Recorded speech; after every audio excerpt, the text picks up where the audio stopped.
Okay, hanging with Hussick once again, and this video is going to be about strong versus weak acids and bases, and I've included these little symbols, the straightforward arrow and the equilibrium sign, because those are the most important things to remember about strong versus weak acids and bases. We're also going to touch a little bit on pH and pOH, that system, and also conductivity and electrolytes. Okay, so a series of driving questions that will be explored here. The first one is, what is the difference between strong and weak acids and bases? Second one, how does the pH scale work and what does it mean? And the third one, what do the terms conductivity and electrolyte mean in the context of acids and bases? So before we begin diving into investigating those questions, we always want to make sure we're on solid footing from the previous lesson. And so I think it's important to revisit the concept of a neutralization reaction. Okay, so remember, a neutralization reaction occurs when an acid and base are reacted together to generate a salt. A salt is technically, by definition, the product, the non-water product of an acid-base neutralization. So it generates the salt and it generates water and it produces energy. So this is an exothermic reaction. So in light of knowing this and remembering this, let's take on the following question. All right, so here's the question. Which flask would require the largest volume of 0.11 molar NaOH to completely neutralize it? And then there's data given, and that data shows the 4 different flasks, right? So let's have a look at what's in each one of those flasks. Well, you can see each flask has an acid, and I think it would be helpful for you to, at this stage, look and make sure that you realize why each one of those would be an acid. And so if you're thinking about what Arrhenius said, he said an acid produces H plus in solution. So we should make sure we find an H that could be released as H plus from each one of these. So in HCl we have it, in CH3COOH we have it, it's there. Importantly, it's not these hydrogens that go in what we call a carboxylic acid. Anytime you see that COOH end group, it's always the carboxyl hydrogen that's going to leave. That's just a good thing to know moving forward. Here we have, this is oxalic acid, the next one. We have hydrogens that can be released there. And then in this last one, we have something called nitric acid, and there's a hydrogen that can be released there. Okay, so each of those you should start to sight recognize as acids. Later, I will explain that there is a small group of acids you should memorize, and those are the strong acids, which is why this partly fits into the lesson, besides being review. Okay, so we've got a series of acids. Each of those acids, you'll notice, has the exact same concentration and the exact same volume. Okay, so if you're trying to figure out which will require the largest volume of NaOH to neutralize it, let's first understand the question. What does it mean to completely neutralize it? Well, to completely neutralize the acid means that if we turn our attention back to the equation at the top of what's happening in any neutralization, to completely neutralize the acid means the acid is gone, used up, okay? It basically means like there's no more acid left and everything is converted into the product salt, water, and heat, okay? So which one's going to require the largest volume? Well, on first glance, you may say, well, hang on a second. We have NaOH base here of a certain concentration, 0.11 molar, and all these concentrations and volumes are the same for the acids. So wouldn't each acid require the exact same volume of base to neutralize it? Pause the video for a second and see if you can figure out which one is going to work a little bit differently than the others among these acids. Okay, I think the key to this is kind of going through and writing out and making sure you're confident with putting together neutralization equations. So let's practice it. Let's go for the first one. What would the neutralization equation be? Well, there's our base, NaOH. Again, just to recap, how would might you identify that as a base? Remember, it's got that really important hydroxide group in there, and that hydroxyl group is going to be what Arrhenius said is going to end up producing OH minus in solution. So we've got a base, we've got our acid HCl, okay? If we make water out of it with the H and the OH, then the rest of it is going, there's the water, the rest of it is going to be the salt. So whatever's left over after we do that, our Na and our Cl, that's going to make the salt, right? And that's our neutralization equation. Check, is it balanced? Yes, it's balanced. Okay, so that's what would happen in the first one. In the second one, little bit more complicated because it's a carboxylic acid, ethanoic acid, but it will end up neutralizing quite similarly. It's just don't get too thrown off by all the goofy bits in there. We've got, just like the last one, a hydrogen that's going to be released in H+. We have a hydroxide that's going to be released, and that's what's going to make your water. And then we have the leftover bits, the CH3COO minus ion and the Na+ ion. So that's the salt for this one. Okay, CH3COO Na. Looks like a lot, but again, don't get lost in the forest looking at the trees. Okay, so in the third one, what do we have? Well, in the third one, we see something a little bit different. So I'll show you the first one, or the fourth one first. Fourth one's going to work the same way. There's your acid. There's your base. There's your water made of that piece and that piece. And there's your salt left over. It's going to be NaNO3. Okay? Sodium nitrate. But in the third one, and again, all of these balance 1 to 1 to 1 to 1 to 1 to 1. But in the third one is where we see something wacky. So the third one, we have the oxalic acid and we have NaOH. And what you might notice here is you have not one, but two hydrogens, which can come off. Okay? So if you put this all together and you make your H2O and you make your salt byproduct, what you might notice right away when you're making your ionic salt byproduct is that the oxalate ion, C2O4, that's a 2- ion. So it's actually going to require two of those NAs. Yeah? And that's because you need a 2 there to balance the whole thing. Okay? I believe then in order to balance the whole equation, you need a 2 there as well. So you can stop and check the balancing. Does it all jive? Yeah, you got 2 sodiums, Na. You've got your 4 hydrogens on each side. Yes, like this. So this is the key difference. The key difference here is that for the third one, okay, for this one, because we have a 2-to-1 ratio of base to acid, what that means is it is going to require times 2, twice as much moles, and therefore twice as much volume because the concentration is set at 0.1 molar. It's going to require twice as much of the NaOH to neutralize that acid. And when there's 2 protons that can be released per acid molecule, we have a name for that. We call this a diprotic acid. Okay, diprotic. And if you look at the word diprotic, it should make sense. It means it's a times 2 protons. So it can release 2 protons. Remember, the proton is the H+. It can release 2 protons per molecule for that acid. And so that's the trick to that, to understanding that question. Pause, rewind, go through, make sure you can kind of figure out what I was saying on that one. It'll really help you understand neutralizations and get deep into it. All right, so I said this video was going to be about strong versus weak acids and bases, so let's get going on that. So strong versus weak acids, let's start there. So I'm using this universal general equation to represent what happens when a weak acid is in solution. So this is your weak acid, okay, HA. We talked last time about, well, this means that's the conjugate base, the deprotonated version of that weak acid. And then you got the water as the water is your amphiprotic base in this case, and that's the conjugate acid, H3O+ for that base. Okay, so here's the skinny on this.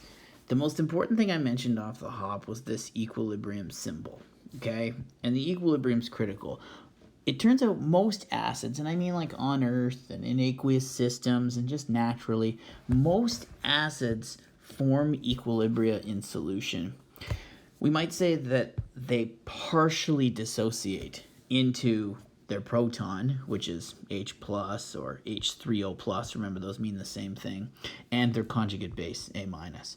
The other way to put this is they partially donate their proton to H2O, right? There's a proton transfer there. That's what Bronsted-Lowry said is happening with an acid, right? It's a proton donor. So they partially donate. If you see an acid existing in equilibrium, so if you see that equilibria sign, then we know they're weak acids, okay? What does this mean practically? It means that, like, for every molecule here, and let me kind of highlight this a little more broadly. Like, for every molecule here of acid, you know, maybe only 1% of it actually goes in that direction. Maybe 1 out of every 100 actually donates the proton, in other words, and goes that way. The other 99% just stays over here as an undissociated or non-donated proton, okay? So, you know, and that's being generous to say it happens 1% of the time. It's 1% or less, like 0.01% or 0.001% of the time kind of thing, okay? On the contrary to that, or should I say contrary to that, we have strong acids. So a strong acid, if I make a strong acid HA, okay, we're going to see that it completely donates its, let me include water in there as well. We're going to see that it completely donates its proton to water 100%.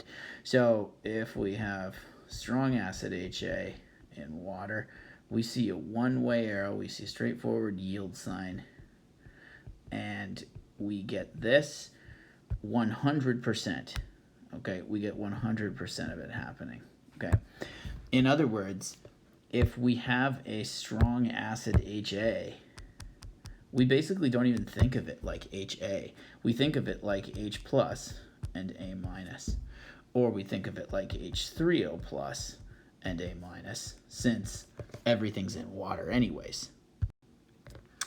So strong acids completely dissociate into H plus, into their proton and their conjugate base.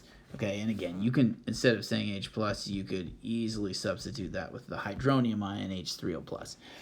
Okay, so if we look at some examples of strong acids, and again, it is good to, I hate to say it, but it's good to memorize these. You know, these are strong acids that if you can sight recognize them, you're like, ah, I see that's a strong acid. There will be other ways that you can know probably, but it's just great to memorize them. And I put this group in a category for sure, because what they are is they're all the hydrogen halides. Okay, so they're the halide acids. So if you, in other words, if you look down group 17, the halogens, you'll see that HF is the exception. It's not a strong acid, but after that they all are HCl, HBr, HI. Hydrochloric, hydrobromic, hydroiodic. Those are all strong acids. Then we also have, this one's called chloric acid, HClO4. We have nitric acid, HNO3. And then we have sulfuric acid, H2SO4. And that one's actually diprotic as well, as you might recognize from the first question we looked at. It releases 2 protons per unit. So we could take any one of these and show you that really, if we want to see how does it act in solution, we can represent it quite simply like this, right? It's going to do that. It's going to 100% be like that. So if you see HNO3, you don't even need to think HNO3. You can just think it's really H plus and NO3 minus. We could also represent one like this. We know water's around. I mean, all of this is aqueous. I should have put aqueous. Water's around. Then we have a one-way arrow. We have 100% go in this direction. H3O plus, and the conjugate base is going to be ClO4 minus. Okay, so that's 100%. So once again, really, if you see something like HClO4, you might as well not even think HClO4. You might as well think H3O plus and ClO4 minus, because that's essentially what it is. All right, so what's the ultimate take-home message? When you see strong, you think 100% arrow, 100% yield sign, 100%. You'll eventually get the concept that working with strong acids and strong bases, I'll show you those in a second, is actually easier than weak acids and bases.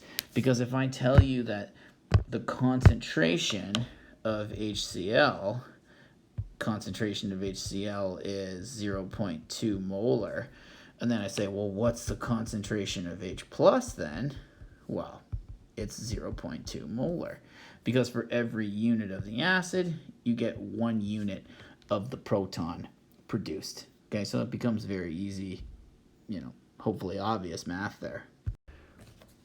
Okay, so in contrast to how easy it was to make the statement for a strong acid, I'll show you that it's much more complicated to make this determination in a weak acid. So a question might be, instead of saying what's the H plus concentration in a strong acid like HCl, what's the H plus concentration in 0.2 molar CH3COOH ethanoic acid, which is a weak acid? Okay, how do we do this? Well, what we first need to fundamentally realize is that we can't just say it's 0.2 molar. Okay, that is wrong. We need to appreciate that this is an equilibrium sign, and it's not just a one-way sign. So we're not going to have a concentration of products. We're not going to have a concentration of H3O plus or H plus that's the same as the original acid concentration. It's going to be altogether different here. So this is the scenario that we're dealing with. How do we solve this? Well, we have to go back to what we learned about equilibrium earlier, and we have to use a strategy called a Rice table or an ICE table to figure this out. And then we're going to need to be able to quantify the thing at equilibrium. Well, I'll share this with you now, and then you can see if you can figure this out on your own in a minute.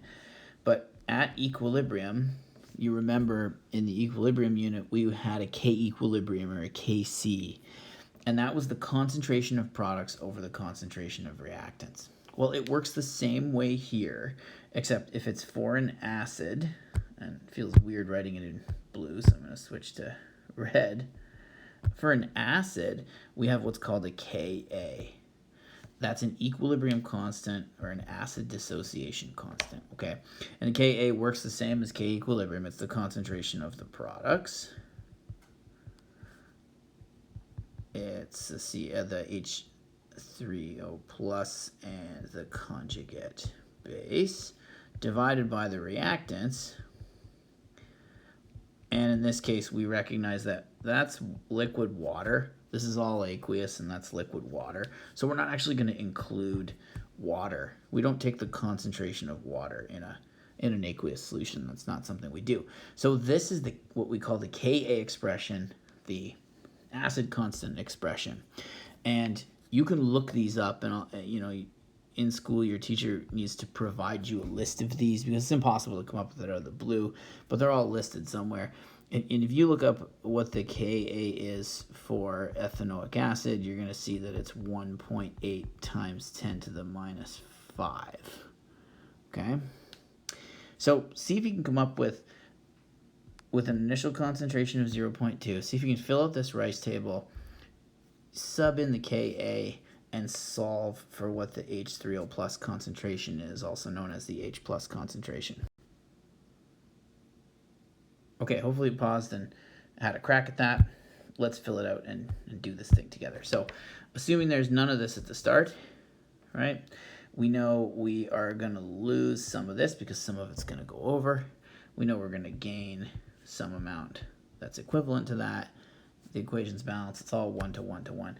So we know at equilibrium we're going to have 0.2 minus x. We know at equilibrium we're going to have x. We're going to have x. Okay?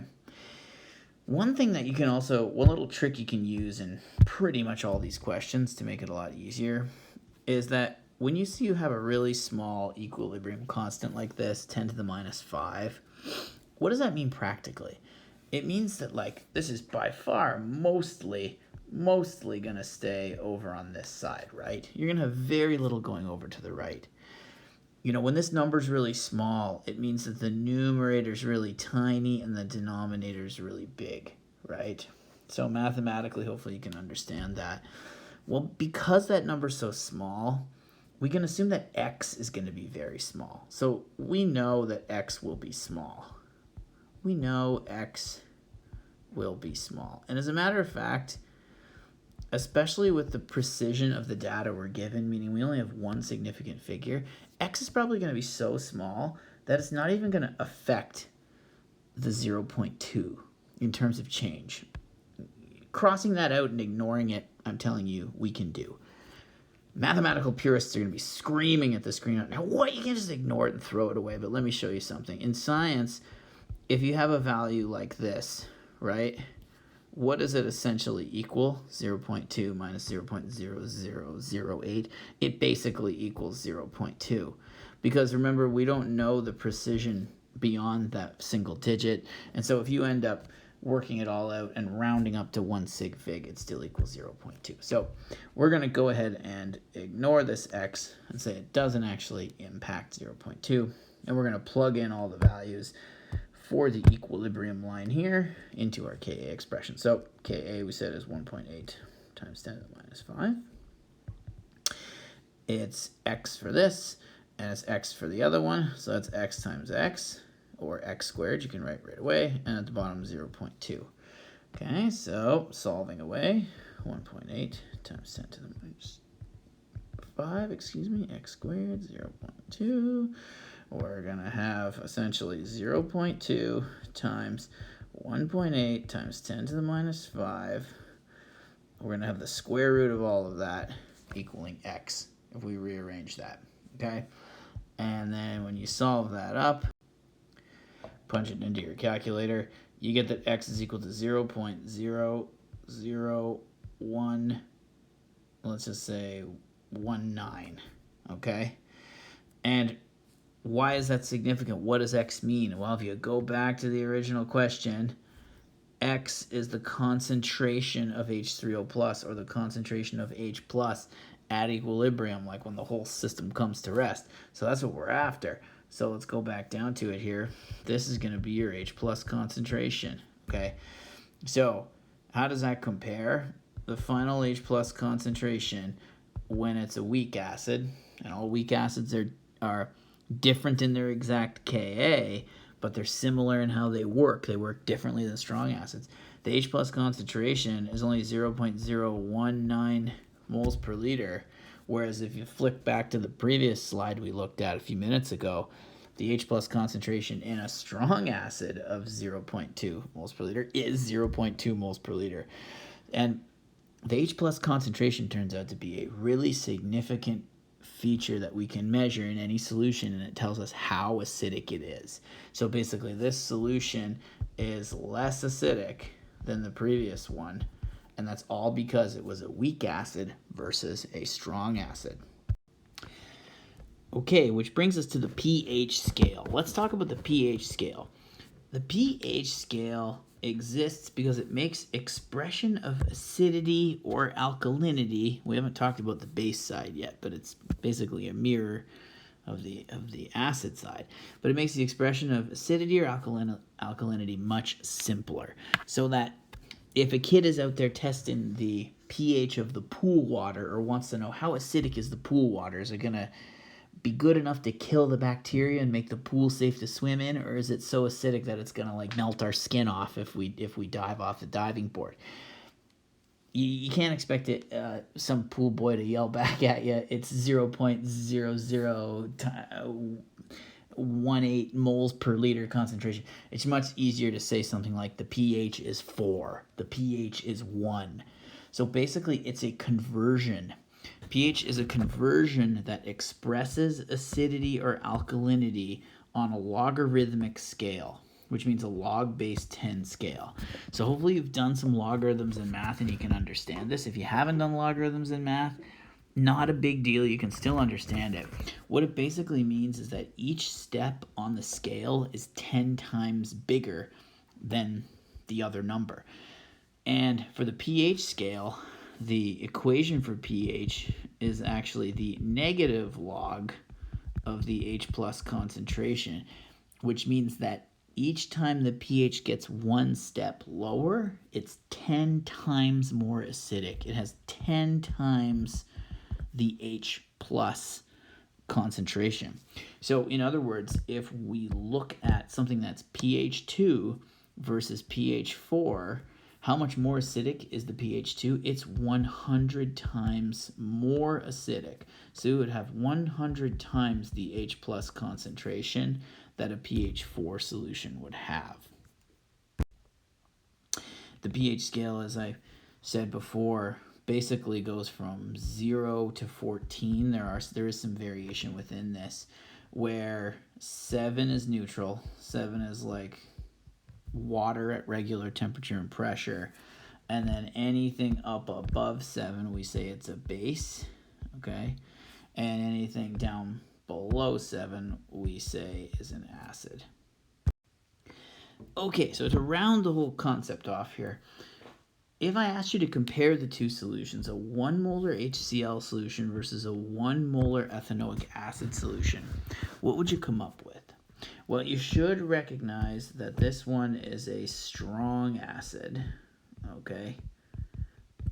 And that's because it's one of those, what do they call them, hydrohalides, hydrogen halides. It's a group 17 acid. So, you know, hydrochloric, hydrobromic, hydroiodic, strong acid. So it's a strong acid, meaning it's going to be a one-way arrow situation. This one is a weak acid, okay? So, in other words, you should first think, okay, this one's a little bit, if they're the same concentration, both 1 molar, this one's a little bit more dangerous to handle, okay? It's going to produce a higher concentration of H+. This one's going to have a lower concentration of H+. What will the concentration of H+ be in this one? Well, we can just easily do it because we know really it's going to be the same as the concentration of HCl. So the concentration of H+ here is going to be 1 molar. What will it be here? Well, we don't know, but we know it's going to be less than 1 molar, right? Because we know that the thing doesn't totally go in a one-way arrow 100% to dissociate into H+ and its conjugate base. We know it exists in equilibrium. As a matter of fact, we know that its Ka is, from the previous question, 1.0 times 10 to the minus 5. So instead of being 100% to the right, it's more like 0.0001%. 18% to the right or something, right? Like it's very, very much less, okay? And we should understand, well, what's going to happen here is we could describe this with a chemical equation and say that it's going to make all that H3O plus and it's going to make that conjugate base, whereas over here we understand that it's going to do this when combined with water.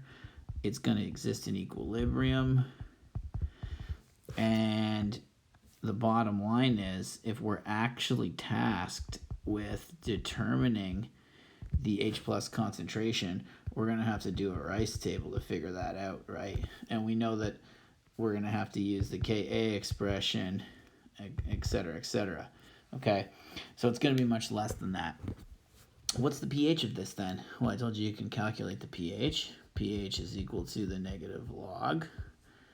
Oops, I forgot to put the negative in there. Negative log of the H+ concentration. So that's the negative log of 1.0. Stick that into your calculator, do the log of 1.0, and make it negative. You'll see that it's actually 0, okay? So a very low pH, pH of 0, it's okay. If you go ahead and do the whole rice table and everything for the other one, you're going to find out that the pH is a lot lower. It turns out to be something like, I don't know, 2.4 or something, okay? So, and remember, each step on the pH scale is 10 times. So in other words, there's this over 100 times, greater than 100 times more acidic, okay? What does that also mean practically? We can throw a couple more terms in here. Because there'll be way more ions. Okay, we know there'll be more ions in this solution by far, right? What are all those ions? Well, obviously it's H+, and not only that, it's the Cl-. This solution is going to have much less ions in it. Okay, it has some H+, it has some of the conjugate base, the ethanoate ion, but there's much less of it, okay? And so for those reasons, we actually call this one a strong electrolyte. You may be familiar with the term electrolyte from like sports drinks, Gatorade and Body Armor and stuff like this. BioSteel. Let's get all the brands in here. No free ads. But you may be familiar with this term. What it ultimately means in science is how many ions are dissolved in solution. And so a strong electrolyte has more ions. This is considered a weak electrolyte because it has fewer ions, okay? And as such, this is going to be a more conductive solution, okay? It's going to conduct current much better than this one is. This is not as conductive. So it would still be conductive because it has some ions in it, but not as conductive. If you were, looking at it this way, like, let's say you had you created a circuit or something, or you had these little electrodes that could go in, and then you had a light bulb on there, you would see this light bulb shine so bright, okay, in a solution of that strong acid. If you had the same thing on the other side, oh God, testing my art here, seeing if I can do, come on, baby. Yeah. If you had the same thing on the other side, but it was, all right, but it was the weak acid, it would still light up, but it wouldn't be as bright, okay? Let's get some nice, big, bright, yeah, it's Bob Ross now. Let's make that sunshine shine so bright, because it's a strong electrolyte. It's very conductive. Anyways, I hope this helped you understand strong versus weak acids. We can do the whole thing on the flip side for bases and show you all that. I'll do that in another video because this one was getting too long.